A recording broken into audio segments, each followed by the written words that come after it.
Hey YouTube, Rick Steel Customs coming at you with a new video for today on door hinges.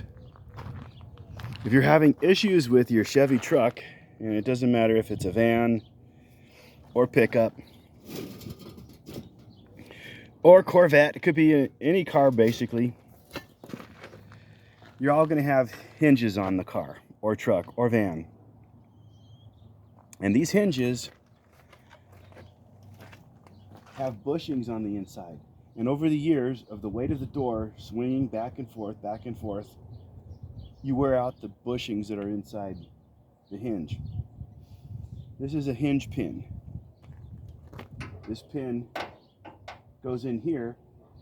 There's one in here now, so of course I can't put it through. I have to tap out the one that's in here. But to show you what I'm talking about is the reason why you need to replace your hinge pins, and it'll help the door shut better. You won't have to lift up on the door in order to shut it. And if you keep your eye right here, you can see the pin and the slop in the hinge moving around.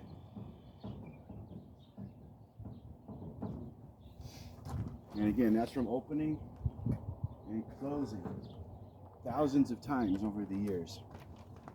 The older the vehicle, the worse the hinge is going to be. So what I'm going to do is I'm going to knock the hinge pin just to break it loose while it's on here. You can also do this in a vise. Just curious right now to see how hard these are going to be to get out.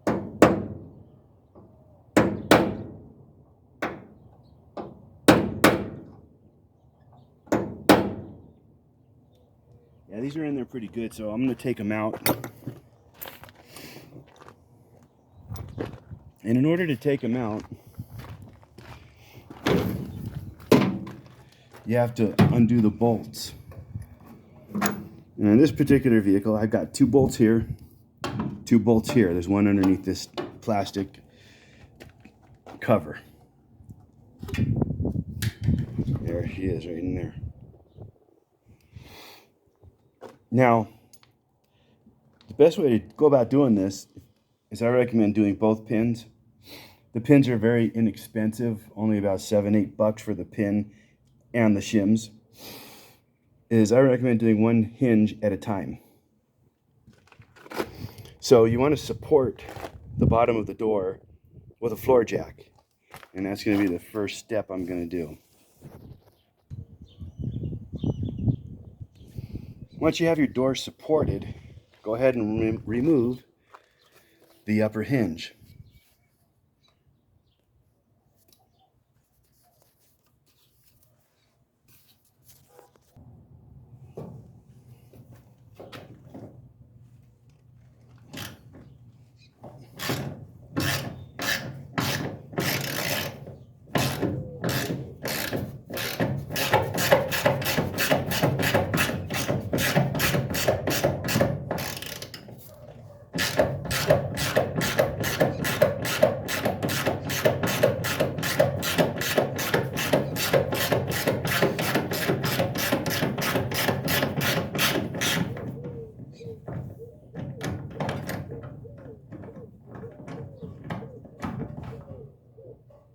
Be very careful not to knock the bolt off the end of the socket down into this pocket, because you'll never get it out.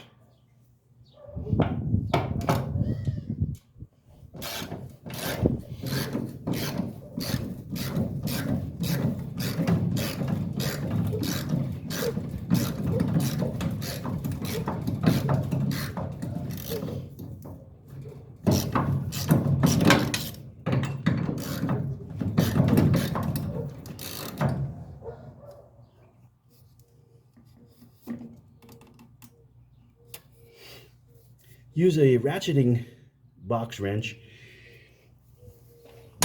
for the door side of the hinge. Make it that much easier.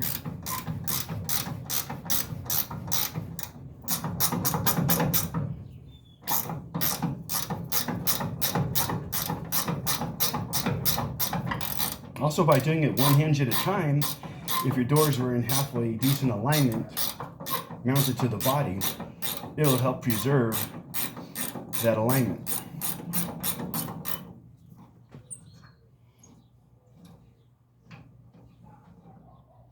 And of course, you won't break your back trying to put the door in by yourself if you're the only person.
Not much to it.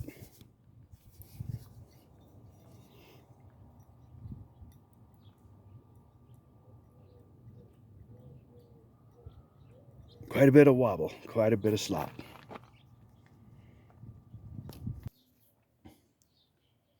Okay, if you're fortunate enough to have an anvil at your disposal, and it has an opening right here, what you want to do is take that hinge, support the hinge on top of the anvil,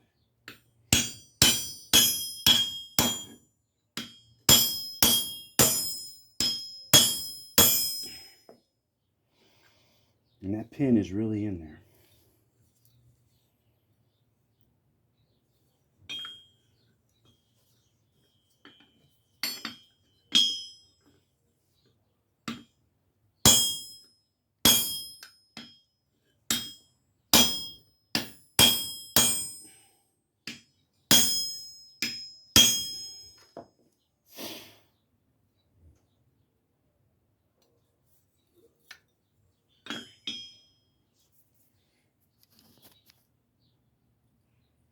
Okay, the hammering out on the anvil idea went bust. So what I'm going to do now is I'm going to take my pin that I'm going to be using, my new pin, and put it on the mic to determine its correct size. And I'm going to drill it out. This is a little sloppy, this particular drill bit, but that's okay because there's going to be slight vibrations which are going to make the hole even bigger. So I'm going to go a little bit smaller, and if I have to, I can always step it up to the next size.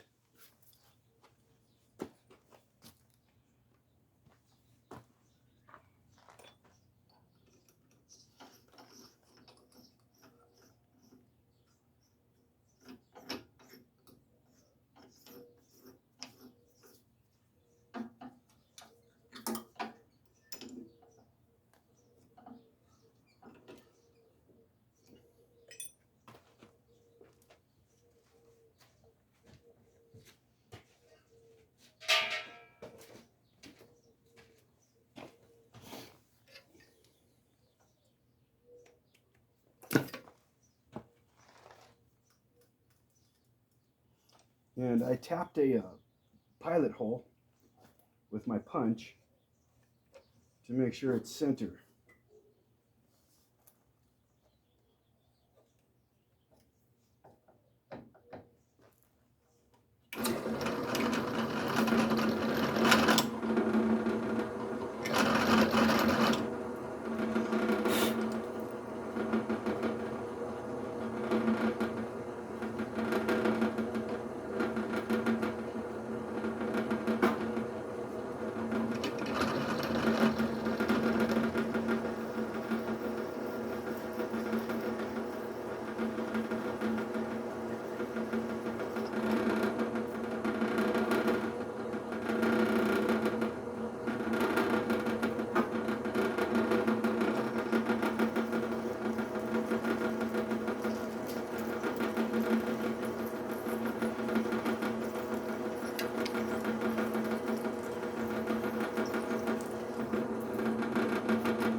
Odds are I would have to drill it out anyway because I think this hinge pin is larger than the factory in thickness.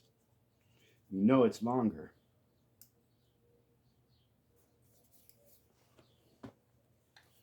Now on this side, the hinge pin sticks out slightly.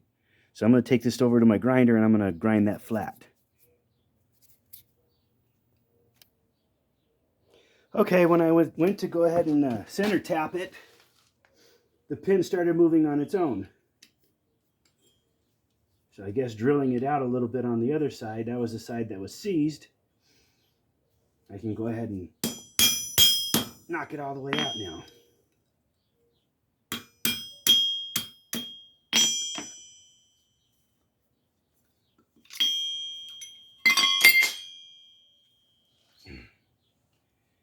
And there it is. The pin is now out.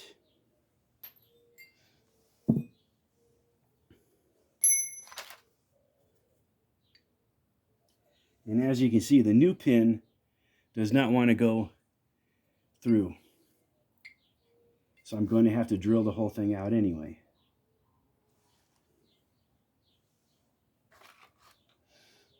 And this is what I like to call a hat.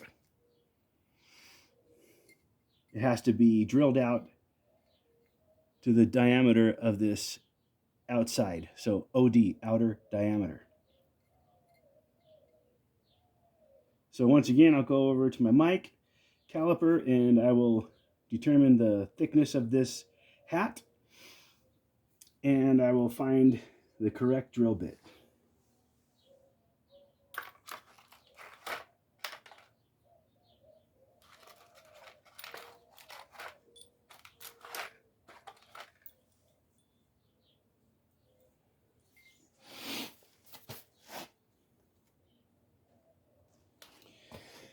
Okay, one other thing. These hats actually go on the inner portion of the hinge pin, not on the outer portion of the hinge pin. That's important to remember. So the outer portion, I'm going to drill it one size, and the inner portion is going to be the size of the hat. And the hat on this particular deal has two different sizes. A serrated side and a non-serrated side. The non-serrated side is actually thinner than the serrated side.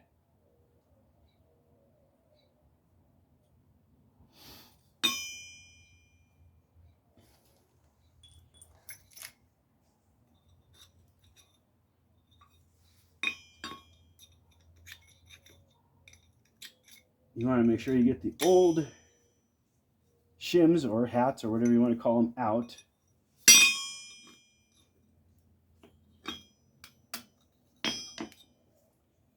And there it is right there.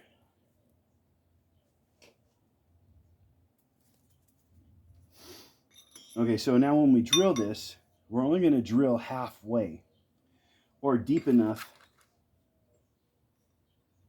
to accommodate the space needed for this extra thick hat.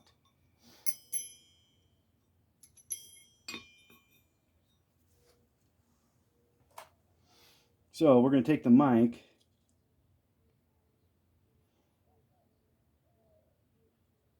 and then find a bit that fits. If the bit is a little smaller, that's okay, because those serrations are going to squeeze in a little bit, so it's made to be tight.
Another thing I want to point out,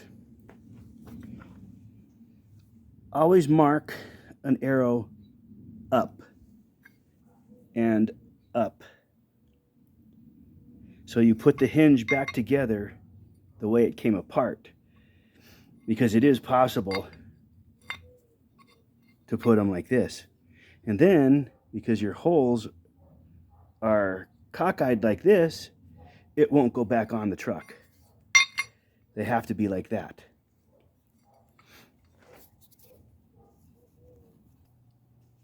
Okay, drilled out one side larger than the other.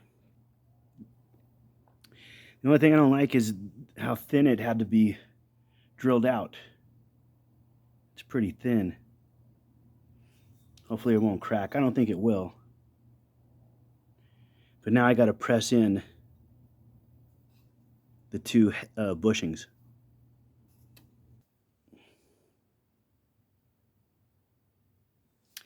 Okay, I already got the bushing started right here. And I'm going to be using my Arbor Press, this guy right here, to press in both of these bushings.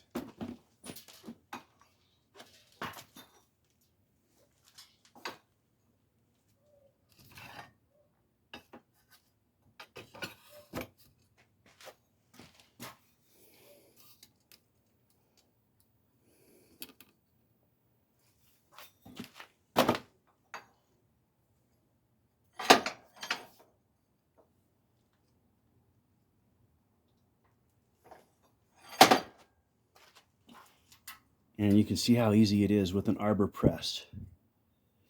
You want it to sit flush. Now, I have to repeat the process on this side with the smaller bushing.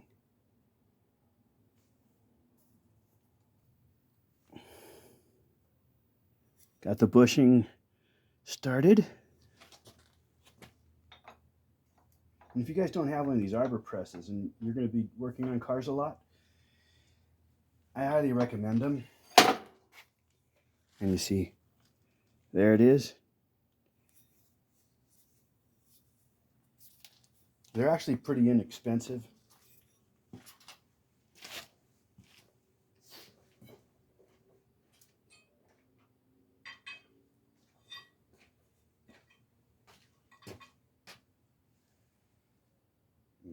Great.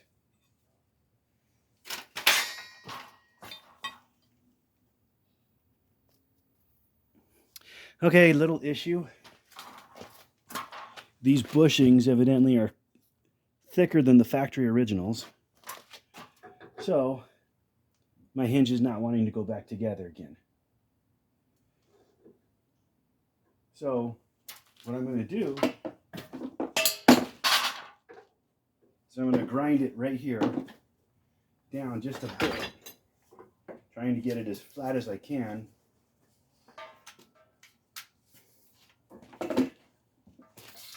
So I can put them back together.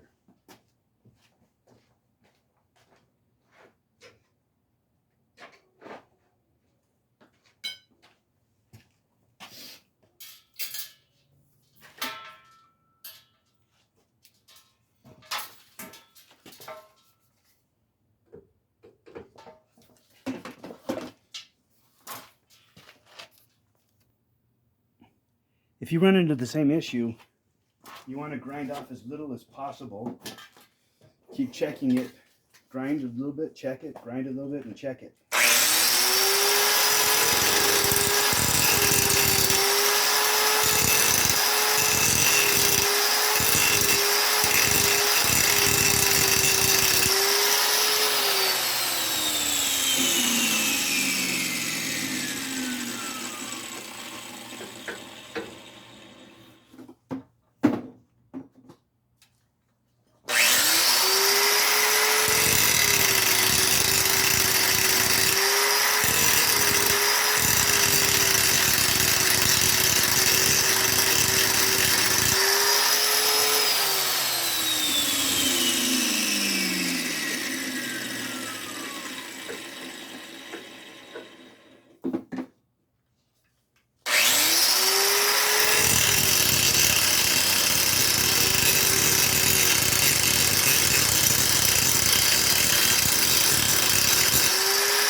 Again, make sure both your arrows are oriented properly.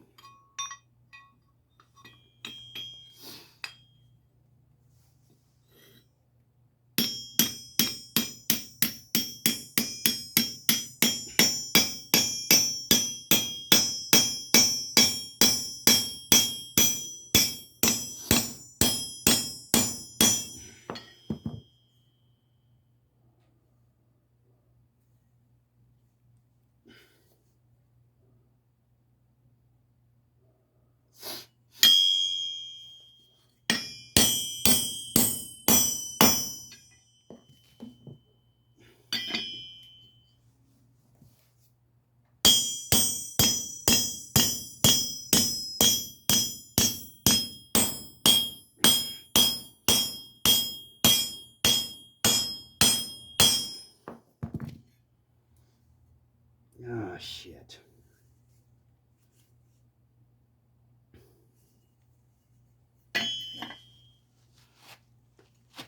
Well, that's a tight fit, all right.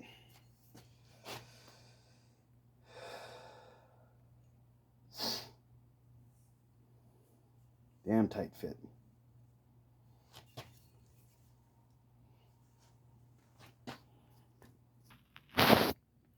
Okay, so now all that remains is I have to remove this excess portion and reinstall it on the van.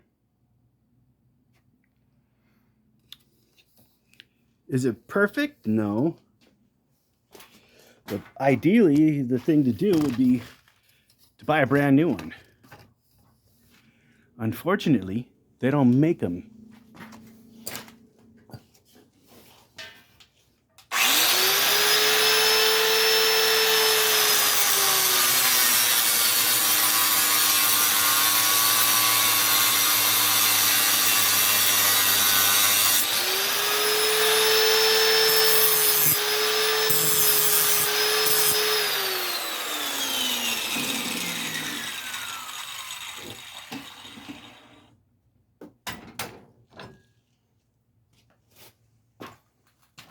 So it is what it is. I mean, this is a super tight hinge.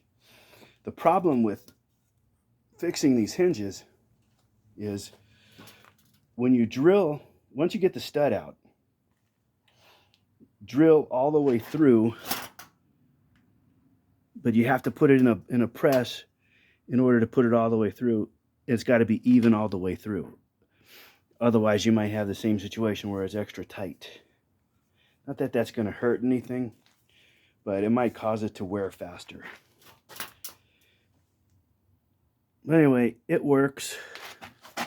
The door, once I put the hinge back on, will no longer be flopping up and down.